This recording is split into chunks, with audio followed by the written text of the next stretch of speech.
worst thing in the world. No, that one's very nice. It's nice to have somebody to talk to in the morning when you get up. The book, The Sky's the Limit. What does that mean, the sky's the limit? I don't know. I have no idea. Oh, no. Okay. My next guest climbed Mount Everest several years ago. No, I talk about no-limit people. The earlier writings I did talked about helping people to manage their emotions, to be more in charge of themselves, to cope, to get along. I've always wanted to write about people that we call self-actualized, or what I call no-limit people. And what do those two terms mean? Well, Abraham Maslow coined the term self-actualization to describe human beings who operate at very, very high levels in their lives, who have no depression, anxiety, stress, tension in their lives, who are creative, excited about what they're doing, never seem to get down, childlike. But do you know anybody like that? Well, certainly. There are a lot of people who are like that. I work at being that way myself every day. Not just so involved in what you're doing in your life and so excited about everything that you're doing that you don't have time to worry and analyze and think about it. We've become probably the most analyzed generation of people in the world. Everybody going to a shrink every time they, someone says, I love you, or let me call my therapist and see how I'm supposed to respond. I'm not sure if I say I love you back or whatever. And I just don't believe in that. I believe in no limits. So that is living in the now. You don't live in the future. You don't live in the past. Right. It's like a holistic approach, right? If you think of a continuum of like, when do people go to doctors in this country? Let's say medical doctors. If you think of a continuum between A, B, and C, A representing illness, B representing being okay, and C representing just being as healthy as you can be. The only time you go to a doctor is between A and B, when there's something wrong with you, when you have a pain, when you have a headache or something like that. But between B and C, imagine going to a doctor not because you're sick, but because you want to get as healthy as you possibly can be. Preventive medicine, the whole idea of helping human beings to achieve at their highest levels medically. Psychologically, we can do the same thing. Why should you go to a therapist just because you're collapsing, because there's something wrong with you? Why not think about going to a therapist or working on yourself when you're fine, you'd like yourself, but you'd like to be operating at higher levels all the time in your life. You'd like to be as creative and fulfilled as you possibly can be. Is this, we hear about instant gratification, or is this selfish? Do you hear that much? I think probably that's the biggest, criticism of the work that I've done. People say that I'm on the side of people being selfish, which I've never said, never done. I don't believe in it myself. Anyone who knows me personally knows that I don't endorse being selfish.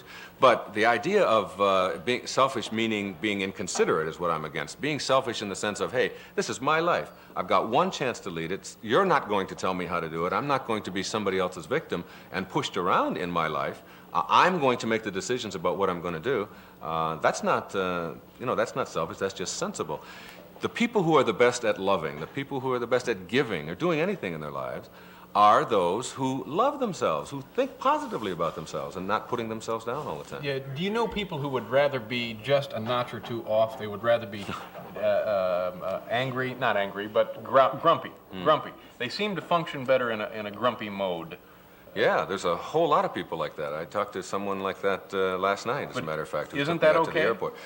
No, well, it's okay as long as, but anything is okay. It's just a matter of whether or not you're going to be fulfilled or not. Is it fulfilling? Does it give you a sense of inner peace to be someone who's always down, always complaining? There are some people, the best you can get out of them, the best is it'll probably rain later today. I mean, that's the best thing that they can possibly say. Okay, we have to break away here. We'll come right back. But I want to ask you, you say that this is a neurotic country and that we're not crazy enough. I want to find out what that means. And the statement was that we ought to do more peculiar things, or we're not crazy enough?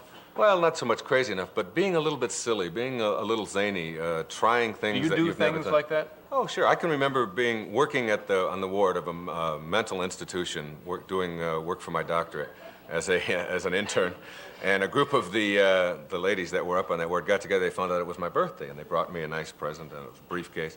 And they said, you know, Dr. Dyer, we like you better than the other doctors. I said, how come? She said, well, you're more like one of us, you know? And it's true.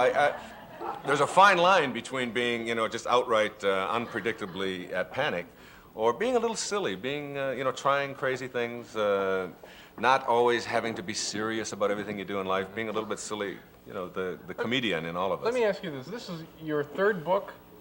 It's the third book that I've written for them. I've written several textbooks. These things sell millions. Right. Now, are you a reflection of this? Are you? I mean, what is your personal life like? What kind of? I'm depressed a lot. I suck my thumb. I ask for my mother. You have a family and stuff? Sure, I have a daughter back in Michigan. Yeah. My life is, you know, I've been married. I've been married twice. I have no regrets about anything that I've ever done in my life. I think everything that you do, you learn from. And really, you grow no from. regrets at all, honestly? I think you never regret what you do. You regret what you don't do. I've done just about anything in my life that I've wanted to do. I've gone out and tried it, from running marathons to renting Carnegie Hall right here in New York City in 1977. I went there and said, what does it cost to rent this place? I've always wanted to do Carnegie Hall. And everybody said, what is a therapist doing at Carnegie Hall? And what did you do there? I don't know. What did I do? No, I talked there. We sold the place out. I had 200 people in the audience who I'd asked the question, how many of you have ever wanted to do Carnegie Hall? That's where you ought to do a show from, right from on Carnegie. Everybody has that dream. And I had people coming up singing and dancing and doing all kinds of crazy things. But so, you know, a lot of times somebody will write a book and it turns out they're just miserably screwed up. But you're not, I guess. Absolutely not. No, it's that tick. It'll go away. I don't judge my value, my worth, my happiness based on books. I really don't. Or how much money I make, or whether people recognize me, or ratings, or bestseller list positions. I was looking at your thing. You got a resume about the size of the Manhattan Yellow Pages.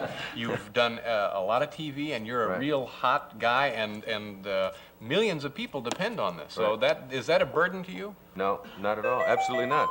That's a burden to me. That thing is going up.